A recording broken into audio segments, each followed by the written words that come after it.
What I want to teach on tonight is I want to teach on the record of God calling Moses after Moses had been in Midian. There's so many great lessons in here to unpack. And one of the lessons is about how we and God work together. We need him and he needs us. And then, here, and it always astounds me. You guys don't know what I was going to teach, but God does. And so if we just kind of take a 10,000-foot view of the manifestations tonight and what God said, look at how this would bless my heart knowing what I'm going to teach. And it's like God's got his hand on my shoulder saying, you go for it, son, because he says, because it's about working together. And he says, I am a God who hears you. And then in the next manifestation, he says, walk with me. See, we're together. In the next manifestation, he says, it's your turn because we walk together. And then in this last manifestation from Mina, let's consult together, come and talk to me. And one of the things we see in Exodus 3 and 4 is how really we need God and he needs us. And we'll see that come together. And interestingly enough, that wasn't going to be the primary point of where I was going tonight, but it's certainly a powerful point. So I want to start by just referencing Hebrews chapter 10, verse 24. Because if we're going to be players, if we're going to do what God says, walk with me, it's your turn, consult with me. Hebrews 10:24 says, and let us consider one another. We've got to come out of our own skin. We've got to look around. We've got to see other people. Let us consider one another to spur one another on to love and good works. So it really is, there's so much about what we can do to help, support, encourage one another in this contest, in this war, in this battle between good and evil, which can be so discouraging.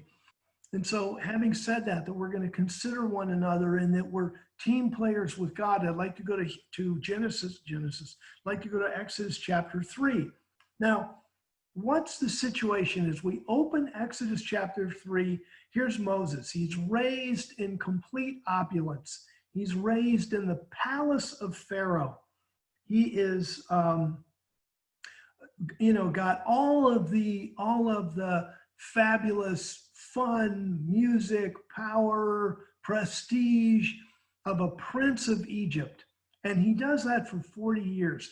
And then he really feels moved by the Lord that he's going to deliver the children of Israel. And he goes out to deliver the children of Israel. And what happens? They reject him. Who made you a prince and a ruler over us? And they reject him. And he likely thought that God could move powerfully in ways that would have supported him. I mean, what if Moses could do in Exodus 2 the signs with the snake and the leper and the blood, all the things, the leper's hand, the blood, all the miracles that he could do in Exodus 3 when God was clearly with him? What if God had showed up and he'd been able to do those things in Exodus chapter 2 when he needed God's support? Would he have been driven out of Egypt? Would he have had to live in the desert for 40 years? Would he have had to have been a shepherd and raise a family and feel like he was estranged from God? Now this becomes very important because you've got a man that felt like he had a mission. He felt like he fit in. He felt like he was going to do some great work for God to deliver the Israelites. And he's rejected by the Israelites and he feels unsupported by God. And you've got to take a good look at what that would do to his soul. And we're going to come back to that in just a little bit. So let's go to Exodus chapter 3, verse 1. And it says, now Moses was keeping the flock of Jethro, his father-in-law, the priest of Midian. And he led the flock to the far side of the wilderness. Now, remember, in the biblical world, it's oriented east. So the far side of the wilderness is the west side of the wilderness. So he's now on the border of Midian and Egypt, in that area north of the Gulf of Aqaba, west end of Midian. He came to the mountain of God, to Horeb. Verse 2, and the angel of Yahweh appeared to him in a flame of fire out of the midst of the bush. Now, what we need to be aware of here, and this is kind of interesting, is the Hebrew concept of author agent, because it very clearly says here that it's an angel of Yahweh.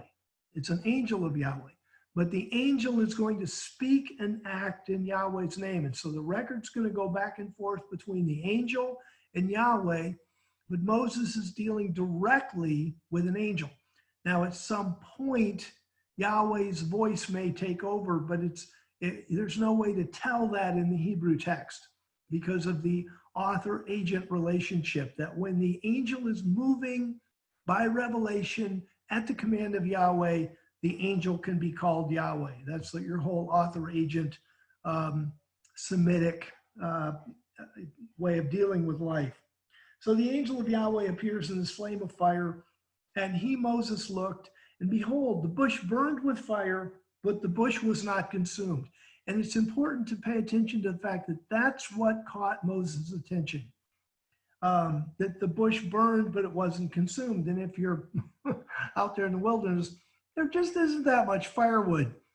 And so I'm sure Moses spent a good deal of time gathering up wood for his family. And here's a bush that's burning, and it's not burning up. And so obviously that would get Moses' attention. Now, if you watch the Ten Commandments movie, the bush has this weird radiant light coming from it, and that would attract Moses. There's nothing about that. There's nothing unusual so far about the fact that the bush is burning. It's just a normal bush, and it's normally on fire. And notice that Moses does not say, wow, that's really strange, a burning bush. I've never seen a bush just burn before. You know, I've been to the area of Edom. I've been to the Sinai. I've been to that area. There's a lot of natural quartz in the area. And every once in a while, quartz can get to a position where it's moved and it catches the sun just right, like a magnifying glass. Notice that Moses does not say, wow, a bush that's on fire. I've never seen that before. Because it wasn't the fact that the bush was burning that caught Moses' attention. It was the fact that the bush wasn't being consumed. And so he says, verse 3, I will turn aside now and see this great sight, why the bush is not burning up. Verse 4, and when Yahweh saw, and the angel's in the bush, when Yahweh saw that he turned aside to see, God called to him out of the midst of the bush and said, Moses, Moses. And note that Yahweh waited for Moses to show interest. And that's part of this lesson that we've just seen, even in the manifestations. That, what did God say? It's your turn. You see, God moves and then he waits for us. Sometimes we wait too long. Sometimes, well, if God wanted me to do this, he would do this, and then he would do this, and then he would do this. And it's like we want to be led along. And God's like, no, look, here's God. What I'm looking for is somebody with initiative, that I start to move a little bit and you see it. You're focused outward. You're not focused on yourself. You're focused outward. You see my hand moving and you're on it. And you're moving and you're going forward. And that's what God's looking for here. And as soon as Moses is like, wow, I'm going to go see this thing, God pays attention and says, okay, here's a man that's got a focus outside himself. And he says, Moses, Moses. And he said, here I am, which is an idiomatic way of saying it. Yes, hello, what do you want, whatever. He wasn't saying here I am because God needed to know where he was. It was simply a way of saying, Moses, Moses, yes, that kind of thing. Verse 5, very powerful. I love this because he starts right off. Don't come near. Here's this bush. Moses is interested in the bush. Moses is going to go up and see what's going on with the bush. The angel speaks to Moses out of the bush. First thing he says, don't come near. And I love that because God is still God. Even when God's in communication with us, even when God has given us these wonderful words of prophecy And these manifestations, even when we're speaking in tongues, God is still God. You know, I don't know about you, but I just can't say light become and the universe become filled with light. And in the Psalms, it says that, you know, the span of your hand in biblical parlance is between the tip of your thumb and the tip of your finger. And in the prophets, it says that God holds the universe in the span of his hand. That's God. He spoke and the universe came into being. That's God. He is holier than we can even imagine. He is more powerful than we can even imagine. And we don't treat him casually. And, you know, he appears to Moses in the bush and he speaks to Moses. And then Moses like, la, la, la, I'm going to go over there and see Moses. God's like, nope. You're dealing with God. You don't get casual with me. You know, we're gonna go forward on an I'm God, you're created basis. So he said, don't come near. And I love that because it immediately sets up the parameters with which we have to deal with God. And this is a great lesson. You know, God wants us to love him. He wants to fellowship with us, but in that he doesn't break down the barrier that he's God, we're not. There's still a day of judgment coming. And that's a very powerful truth. And then he says, take your sandals off of your feet, for the place you are standing on is holy ground. And again, God is holy and we are not. In the ancient Near East, they took off their sandals, left their hats on, if you will. They had coverings on their head because of the bright sun and stuff. We do the opposite in the West. We take our hats off and leave our shoes on. But they took their shoes off, and it was a way of showing respect for God and reverence. The ground you're walking on is God's ground, so you take your sandals off. And then verse 6, then he said, I am the God of your father. And I like this. It's kind of interesting because he uses the word father in the singular. In the REV, we translate it correctly. I am the God of your father in the singular in the Hebrew text. The God of Abraham, the God of Isaac, and the God of Jacob. You see, it's interesting how many English versions say, I am the God of your fathers, the God of Abraham, Isaac, and Jacob. And that's understood. You know, Abraham, Isaac, and Jacob are the fathers of Israel. But he says, I am the God of your father. It's what God is doing basically is saying that God is the constant here. You know, I am the God of your father, and it doesn't matter who your ancestor was. I'm his God. You know, so it's a kind of an interesting little mini lesson. And then Moses gets it. As soon as God said, I am the God of your father, the God of Abraham, the God of Isaac, and the God of Jacob. Now Moses gets what's going on. It says Moses hid his face, for he was afraid to look at God. And that's probably going a little too far. We want to set up the barrier between us and God and understand the holiness of God, but at the same time, here Moses is now he's afraid. And verse in 7, God's going to break this down a little bit. And Yahweh said, and notice now we shift to the name Yahweh, God's covenant name. And Yahweh said, I have seen, yes, seen the affliction of my people. And I love the Hebrew text repeats the word seen for emphasis. It's the figure of speech polyptoton.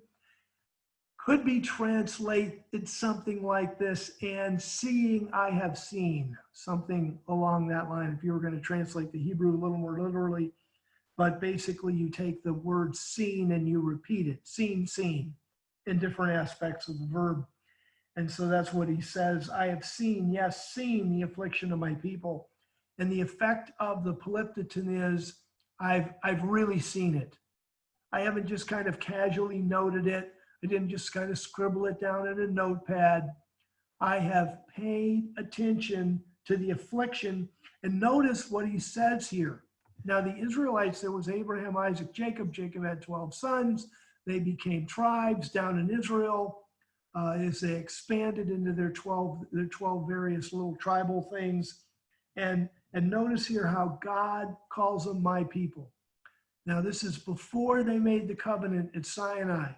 But from God's perspective, he knew who was his. He had made that covenant with Abraham. He had confirmed that covenant with Isaac. He had met personally with Jacob. And as far as he was concerned, these people on earth were his people. And he said, I have seen, yes, seen the affliction of my people who are in Egypt, and have heard their cry because of their taskmasters, for I know their suffering. And God, in his second manifestation to us tonight, said, I have called you, I have known you. People, it just doesn't get any better than that. That God knows us.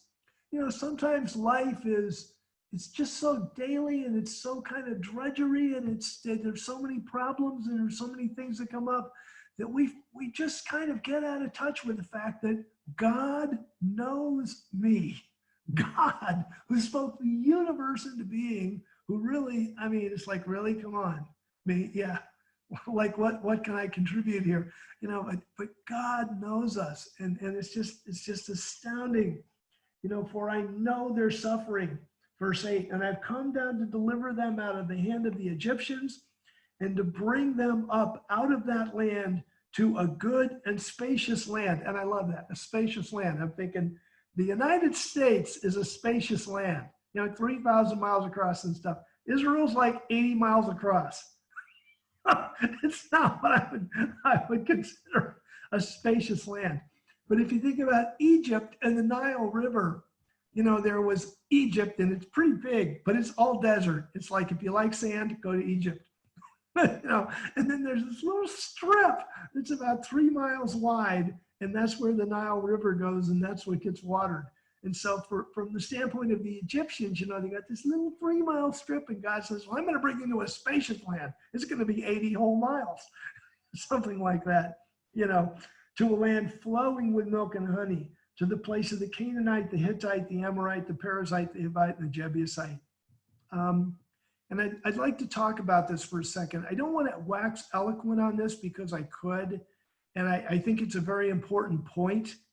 But, you know, Greg tonight prayed about people that want to rewrite history.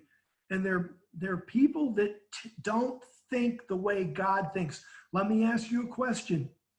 Why can God take the Israelites out of Egypt and simply give them the land of Egypt? There are already natives there.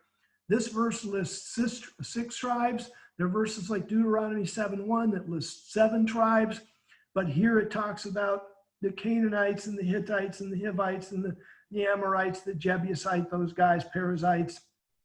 And so what gives God the right to displace those people and put his people in that land?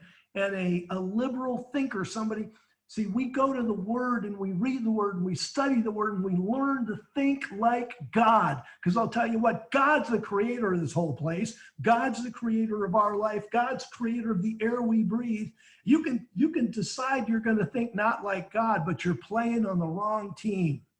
The whole deal is we read the Bible, we study the Bible, we get to think the thoughts of God. That's what, I forget who the great scientist was that said, maybe it was even Isaac Newton, that all we're doing is thinking the thoughts of God after him.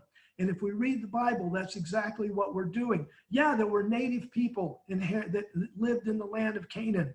But first of all, Psalm 24:1, 1 Corinthians chapter 6, I believe it's verse 10, I think is the right verse, that says, the earth is Yahweh's and the fullness of it. God owns the earth. God gave stewardship of the earth to Adam and Eve, but God owns the earth. And furthermore, God created mankind and God set up the moral code. And you got the Canaanites, the Hivites, the Hittites, the Perizzites. What are they doing? First of all, they ignore God, despite the fact that everybody was a descendant. Everybody on the planet at this time was a descendant of Noah, and Noah was a follower of God. And then the people walked away from God, and that was their decision. But everybody had a chance to know God and follow his ways. And they defied God, they denied God, they walked away from God. And then furthermore, they began to follow God's enemy. What did the Canaanites, the Perizzites, the Hivites, the Hittites, what do we know about them? Human sacrifice, forced sexual prostitution with the temple cults, you know, massive cruelty and enslavement of each other's tribes. They were terribly ungodly people. And what does God say? It's my freaking earth. And you don't get to thumb your nose at me and think you're going to live in my good graces. And if you're going to deny me, I'm going to give where you're living to my people who love me. And God has the right to do that. And that's exactly what's happening here. And it's some kind of liberal baloney thinking that says, well, these people have a right to live where they're living. They didn't create the earth. It's not their earth. It's God's earth. And it's not their moral law. Genesis says that man has become as one of us to know good and evil. Human beings know good from evil. That's why you don't have to teach a 2-year-old that if you walk up to her and take her toy, that she starts screaming and crying. People immediately know good from evil. They do. And so, God has the right here to say, these people have defied me. They're involved in human sacrifice. They're involved in forced sexual temple prostitution and whatever. And no, they don't get to keep their land. It's my land. I don't want them on it. And that's what God does here. And he says, I'm going to bring you into the land of these people. Verse 9, and now behold, the cry of the children of Israel has come to me. Moreover, I've seen the oppression which with the Egyptians were oppressing them. Verse 10, very important verse. So now come, I am sending you to Pharaoh so that you can bring my people, the children of Israel, out of Egypt. This is what Moses had wanted to do 40 years ago, tried to do 40 years ago, and had not been successful. Now, here's what's not written in the text. Why didn't Moses look up to heaven and say, well, it's darn about time. Where the heck have you been? I can't believe it. I am so excited. I want to go to Egypt so badly. I want to get those children of Israel out of slavery. I am tired of praying for them. I am tired of thinking about them. I can't believe it's taken 40 years. Let's get going. Can we leave tomorrow? And because, that's what we think should have been in Moses's head. And instead, what we get now is a chapter and a half of excuses that finally end up in Exodus chapter 4, verse 13, with Moses saying, send somebody else. And so you and I now have to deal with what happened to Moses and what has happened to my friends.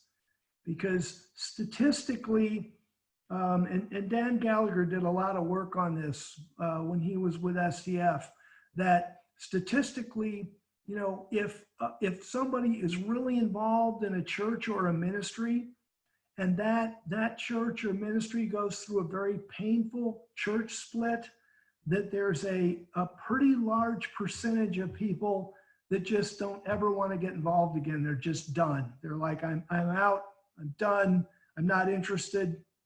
They go back to some of them just are like, I'm going to be a Christian out of my own house and read my own Bible, thank you.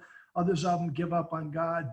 If they join another ministry and that ministry goes through a second church split, the numbers are ridiculously small of the number of people that survive that. The majority of people can survive one painful church split, but the majority of people, in fact, the vast majority of people do not survive a second painful church split. That's just history. It's just facts. And so what happens is you end up with a lot of really, really good, honest, God-loving people, and they're on the sidelines. And why are they on the sidelines? They're on the sidelines because they've been hurt. And now you and I read Hebrews chapter 10, verse 24, let us consider one another to spur one another on to love and good works. And part of the task that particularly you that are called with a pastoral ministry, called with an encouraging ministry, if God has worked any of those kinds of ministries, ministry of mercy inside of you, you can think God will bring up to your head and heart people who are on the sidelines, and they're on the sidelines because they've been hurt. And they were part of something. They gave their heart to something. They invested their soul in something. I mean, it was a good thing. And then it fell apart. It broke apart on them, and they got hurt, and they were on the sidelines. And now it's the job of the ministers, the encouragers, the mercy givers, the compassion people, the pastors in the body of Christ, to kind of ruminate, who do I know that is just a great person and they're on the sidelines because they've been hurt? Because this is Moses. You know, my gosh, it's Moses for Pete's sake. But think of the hurt he went through. I mean, he was so willing to put his life on the line. He killed an Egyptian, you know, and he goes out to lead the children. Who made you a ruler and a judge over us? And then he's expecting God to show up and bail him out, and God doesn't. So he spends 40 years in the wilderness tending sheep and trying to raise a family. You know, and then God shows up. And is Moses super excited? No, he's, you know, no, we're going to see. You know, he throws a bunch of excuses when God bats down all of his excuses. Finally, just says, God, send somebody else. What's going on? And God has to work with him. And I think this is a great, when we talk about what's the chewy caramel center that we're getting this is what happened to me the other day when I was studying this. I was like, gosh, John, how many people do you know that are on the sidelines that shouldn't be, that are going to lose out on eternal rewards? And you need to, you know, get in touch with that compassion in your heart or something or whatever it is that challenges people, that pushes people, that motivates people, that does what Hebrews says, spurs one another on to love and good works. You know, get back in the game, start speaking in tongues, start reading your Bible, start coming to fellowship, you know, because boy, I'll tell you, on the day of judgment, when rewards are handed out, you're going to be so thankful that you stood, did something for God, and all of a sudden you've got all these rewards, and you're looking at people that just said, well, I've been hurt, so I'm not doing anything. But you know, there's no reward for that. I mean, nobody was more hurt than Jesus Christ. Talks about how he, you know, his familiar friends turned their back on him. You know, the 12 apostles scattered, all that stuff. Peter denied him. You know, nobody was more hurt than Jesus Christ. And look what he did. Look how he came back. Look how he just focused on God and his job. You know, and that's really so much of our job. You know, and here's Moses, and he, you know, instead of being excited that he's not excited to go because he's been so badly hurt. And that's what isn't written. You know, there's no verse that says, and Moses made all these excuses because he'd been so badly hurt, because. So you've got to read the rest of the scripture and ask the question yourself. And that's what happened to me this week. I was like, man, this is the missing question, isn't it? So many times I've taught this record and taught what's there, but what's not there, which is why Moses wasn't excited about delivering the children of Israel. That's so much the chewy caramel center behind, that's the driving force behind how this chapter then develops. Because now we see God having to play the part of the pastor, having to play the part of the encourager, and get in there to the heart of Moses and get to the bottom of it. And the first thing he does is he lets Moses throw up all his crap. You know, he just, so he says, you know, that I'm sending you to Pharaoh. You know, Moses said to God, verse 11, who am I that I should go to Pharaoh? That I should bring the children of Israel out of Egypt. And, you know, yeah, it's a normal question. You know, there are times that God will ask you to do something and there's a feeling of, you know, I'm not really adequate for this. Who am I that I should do this? And so God's answer to Moses, it's a legitimate question in a sense. It's like an excuse. We learn from the context that it's an excuse, but it's at least a seemingly legitimate excuse. Like, who am I? You know, I'm 80 years old. I haven't seen Egypt in 40 years, blah, blah, blah, blah. And I love this. Then, you know, what does God say to that? Verse 12, it's certainly I will be with you. And I love that because life is as simple as if God asks you to do something, you can do it.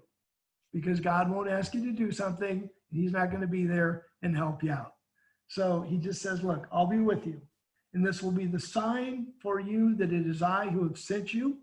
When you brought the people out of Egypt, you will serve God on this mountain. He says, you're going to be able to do that. Verse 13, Moses was not persuaded. His heart had not shifted at all. And he says, verse 13, then Moses said to God, behold, if I go to the children of Israel and tell them, the God of your fathers has sent me to you, and they ask me, what's his name? What should I tell him? And this is very important because Moses has been gone for 40 years. He's been in Midian.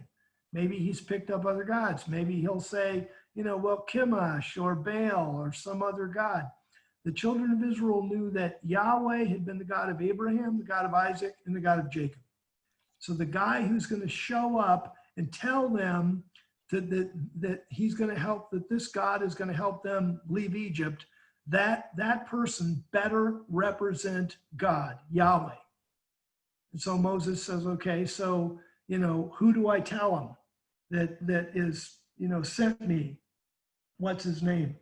And it's interesting the way God comes at this, because he sort of could have said Yahweh right away. Instead, he reserves that for second. The first thing he says is, God said to Moses, verse 14, I am who I am. The Hebrew is ridiculously complex, and the scholars argue about it over and over again. But the basic is that the word am or is, the present tense to be verb, is not in Hebrew. And what is the future tense verb. Basically, what God is saying, look, you want to know my name? The name is supposed to represent some of the characteristics. We've seen this before in some of my teachings, like Abraham means father of a multitude. Job means the attacked one, that kind of thing. And here, when God says, you want to know a name? I am that I am, meaning whatever you need, I'll be. So shut up with your excuses. You want to know a name? You want to know a characteristic? Okay, Moses, here's a characteristic. Whatever you need, I'll be there. I will become what you need me to become. And that's honestly, that should echo down through the centuries to us. This is 1400 BC, 3,500 years ago, and it's still the same. God will be what you need him to be. He will show up the way you need him to show up. And when it comes time to the rapture, everything God promised is going to come to pass. You're going to have a brand new body. You're going to live forever. You're going to be floating in the air. You're going to be up in heaven with Jesus Christ for 7 years. And then we're going to come down and kick the adversary's butt. And every bit of that's going to come to pass. And God will be what we need him to be. Right now, what God needs is he needs us. Now it's your turn, he says in prophecy tonight.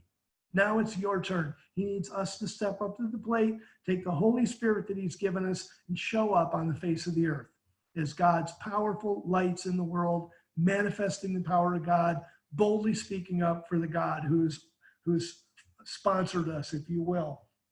And so he says, I am who I am. I'll become what you need me to come. You are to tell the children of Israel this, I am has sent me to you. Furthermore, God said to Moses, tell the children of Israel this, Yahweh, the God of your fathers, the God of Abraham, the God of Isaac, the God of Jacob has sent me to you. And that as soon as they heard that, they would go, okay, so you represent Yahweh. All right, okay, good enough. And God says, this is my name forever. Now watch how the devil has perverted this. He says, this is my name forever. And this is how I'm to be remembered throughout all generations. And then liberal Jews got a hold of this between the Babylonian captivity and the time of Christ and said, you can't speak the name of Yahweh. You go back into the Old Testament, the Hebrew Old Testament, the men and women of God spoke the name of Yahweh all the time. And all of a sudden, no, you can't say his name. You got to call him Lord. Then nobody knows who he is. His name is Yahweh, and it's his name forever, and that's how he's supposed to be remembered. And then verse 16, God says, go and gather the elders of Israel together and tell them, Yahweh, the God of your fathers, the God of Abraham, of Isaac, and of Jacob, has appeared to me, saying, I have surely visited you and have seen what has been done to you in Egypt, and have said, I will bring you up out of the affliction of Egypt to the land of the Canaanite, Hittite, Amorite, Perizzite, Hivite, and Jebusite, to a land flowing with milk and honey. Verse 18, very important. And they will listen to your voice. You need to kind of mark that in your memory, because God said, and they will listen to you, because Moses later on is going to say, what if they don't listen to me? See, and this is still, Moses is still brokenhearted here. He's not really hearing God. He's not really trusting what God says. God says in verse 18, they will listen to your voice.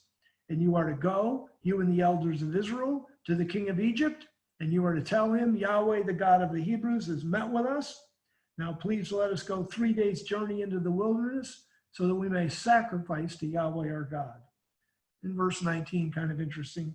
But I know that the king of Egypt will not give you permission to go, not unless compelled by a mighty hand.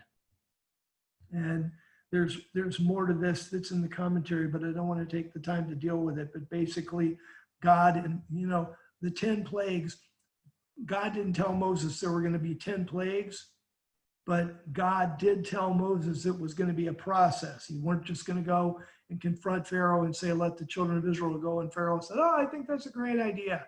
No, it was going to take a lot of power to get Pharaoh to move. And so verse 20, so I will reach out my hand and strike Egypt with all my wonders that I will do in its midst, and after that he will let you go.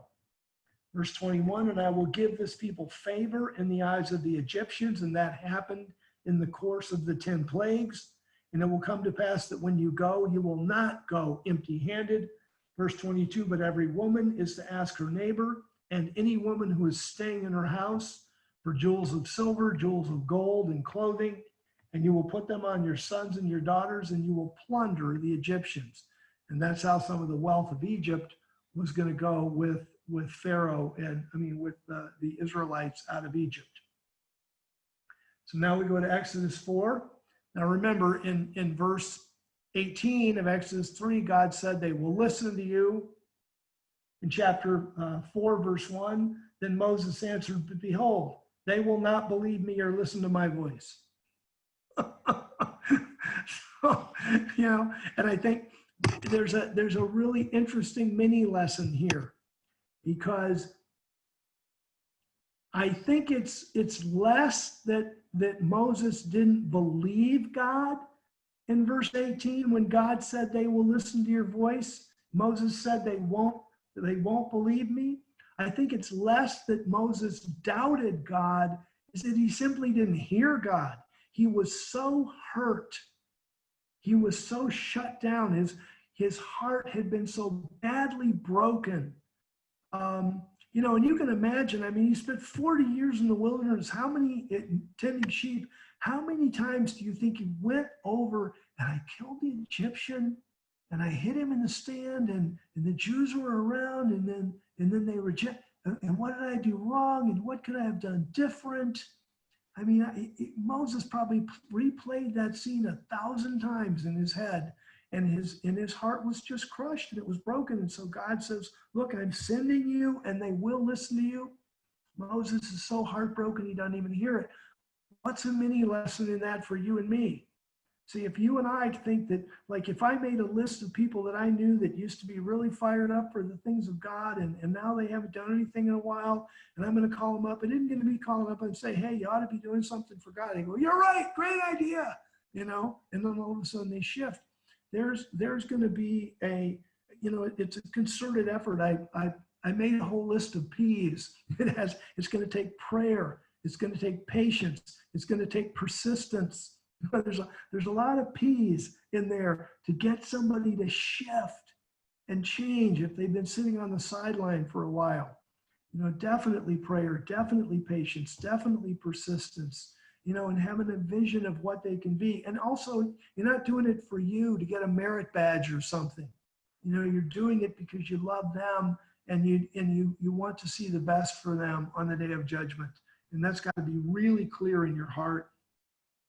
And so Moses says, oh, no, they're not going to believe me. And I love this. For they will say, Yahweh has not appeared to you. Oh, that's astounding. That same stuff gets taught today, where Yahweh doesn't appear to people or whatever. And Yahweh said to him, what's that in your hand? And I love this, this conversation between God and Moses, Moses standing there. Everybody back in that time period carried a staff because, you're going to run into a dog, you're going to run into a snake, you're going to run into a river you need to cross, or rocks you need to walk over. Every guy carried a staff, So he says, what's in your hand? And then Moses says, are you really God? It's kind of like, no, it's my staff. Come on now. And he says, it's a staff. God says, throw it on the ground. He threw it on the ground and it became a snake, and Moses ran from it. And Moses lived out in that desert, and he knew there were poisonous snakes and non-poisonous snakes. And for Moses to run from it tells you that it became some kind of snake that Moses recognized as a poisonous snake, and he ran from it. Because if it's a non-poisonous snake, you just stand there and it kind of goes away. Verse 4, but Yahweh said to Moses, stretch out your hand and take it by the tail. And all of you guys know that you take a snake from behind the head if you're not going to get bitten. And this is God rebuilding trust in Moses. Just one little thing. Hey, Moses, throw your staff down. It becomes a snake. Hey, Moses, take it by the tail. I don't know. There's probably a bunch of hemming and hawing about, really? I mean, take it by the tail? What about killing it first? I could hit it with a stone, you know? I mean, it's kind of hemming and hawing. And then is Moses and God. See, this is the patience, the persistence, the prayer. You know, you work on somebody's heart and Moses like, well, okay, if I die, I die. So he stretched out his hand, he took hold of it, and it became a staff in his hand. And this is a major shift in the record, because now we see Moses actually starting to believe God again, starting to trust God. So he says, Moses, he picked it up, he stretched it, took hold of it, it became a staff in his hand. Verse 5, this is so they may believe that Yahweh, the God of their fathers, the God of Abraham, Isaac, Jacob, has appeared to you. Verse 6, Yahweh said, furthermore, now put your hand inside your cloak. He put his hand inside his cloak, and when he took it out, behold, his hand was leprous, as white as snow. And so this was the second sign. Verse 7, God said, put your hand inside your cloak again. He put his hand inside his cloak again. And when he took it out of his cloak, behold, it was restored again as the rest of his flesh. Verse 8. Now this is very important idiom in here. And God says, it will come to pass that if they will not believe you or listen to the voice of the first sign, they will believe the voice of the second sign. And the word voice is very important here, because when God moves in the world around us, it is God speaking. Like I believe it's in in Amos, where God says, I made it rain in one place and not rain in another, and they didn't hear me. Well, God didn't say anything. He just made it rain in one place and made it not rain in another place. But it wasn't supposed to do that. And so those things are God speaking. God speaks through what's going on in the world around us. And so it's very important that it's not just some Hebrew idiom that it's thrown in there. This is God speaks through what's happening in the physical world. And then he says, verse 9, but it will come to pass that if they will not believe even these two signs, nor listen to your voice, so that you are to take the water of the river, of course there's only one river, that's the Nile, and pour it on the dry land, the water that you take out of the river will become blood on the dry land. But Moses said to Yahweh, pardon, O my Lord. And here the Hebrew uses a particular particle of the Hebrew language that is an entreaty or a please or a pardon that's basically asking permission to speak. Now, Moses by this time has assessed the desire of God that he go back to Egypt, and Moses doesn't want to do it. And so he's not coming out and just blatantly contradicting God. He's being polite about it, but he's throwing up excuses still. And so the politeness is, well, can I just say something else? Pardon me, O Lord, but can I just say something else? So he's being meek about it, but he's not doing what God says. So it's kind of interesting, how he just kind of plays that. So he says, in verse 10, pardon, O my Lord. Well, I'm not eloquent, neither before now or since you've spoken to your servant. I'm of slow speech and of a slow tongue. In verse 11, Yahweh bats that excuse down and says, who made man's mouth? Who makes one mute or deaf or seeing or blind? Is it not I, Yahweh? Now therefore go, and I will be with your mouth and teach you what you are to say. In other words, if I thought you couldn't do the job, I wouldn't send you. Don't tell me you're not eloquent. You can do the job. And see, this we have to deal sometimes with these excuses within ourselves. If you feel like God's asking you to do something, you can't do it. Do you feel in your heart like you have all of the requisite abilities or whatever? Maybe you don't feel that way, but God still called you. So he's still going to be with you. You're still going to be able to get done what he wants you to get done. And then, once all the excuses are batted down, verse 13, but Moses said, wait a minute, let me see. Did I get both of those? Okay, I guess whatever. I feel like I'm a little lost here, but in any case, verse 13, um, but Moses said, "Oh Lord, please send someone else." And the Hebrew here is completely idiomatic. And so we don't translate the Hebrew literally, because if we do, then you end up not knowing what God is saying. The Hebrew text is actually, pardon, O Lord.